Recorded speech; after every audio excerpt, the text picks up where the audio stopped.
witnessed the most cringe sequence of events pertaining to a love triangle I have personally ever seen while working at a fast food joint. I'm working at a local fast food joint called Burgerville in a small town in Washington state. Like most fast food places, we had a ton of dating going on between coworkers. I was 18 at the time and had made a friend we'll call Joe, also 18.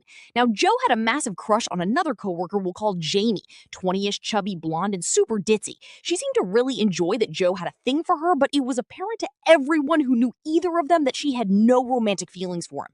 Later on, we got a new employee we'll call Matt, mid-30s and a real piece of work. Matt had just moved here with his elderly parents from Sacramento, California. He was a white guy who acted like he grew up living inside a rap music video.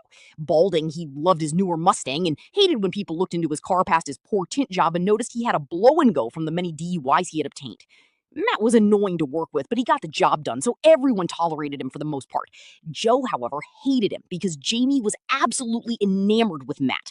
We tried to get Joe to stop paying attention to her because it was clear she was just enjoying the attention from Joe while she chased after Matt. Joe would often get upset when they left work together. Joe was a classic rock, classic car kind of guy who was often proud of the fact that he wasn't hip to newer lingo and fads. But one day we were both working the morning shift on a Saturday when another coworker came in and mentioned to Joe, myself, and the rest of the grill guys that Matt had hit Jamie last night. We all watched Joe get steaming mad because of what we assumed was jealousy and heartbreak. Hours later at 3 p.m., Matt's shift started. Joe, watching him pull into the parking lot, stormed off toward the door in front of him. A few of the grill guys headed outside to make sure Joe didn't go too far and get himself fired by fighting a fellow employee. Joe met him at his car door and said something like, "See you like hitting girls, huh?" Matt, of course, replied, "What the fuck are you talking about, man?" Joe, who was pretty much square up with him, shot back, "Cut the shit, I know you hit Jamie."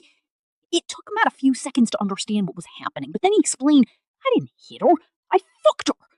The color drained from Joe's face. He walked inside and sat in the manager's office. It was a pretty chill place most of the time. After everyone had finished whispering about the embarrassing scene, they asked Joe if he wanted to clock out a little early. No one ever talked about it out loud again because we all felt so bad for him.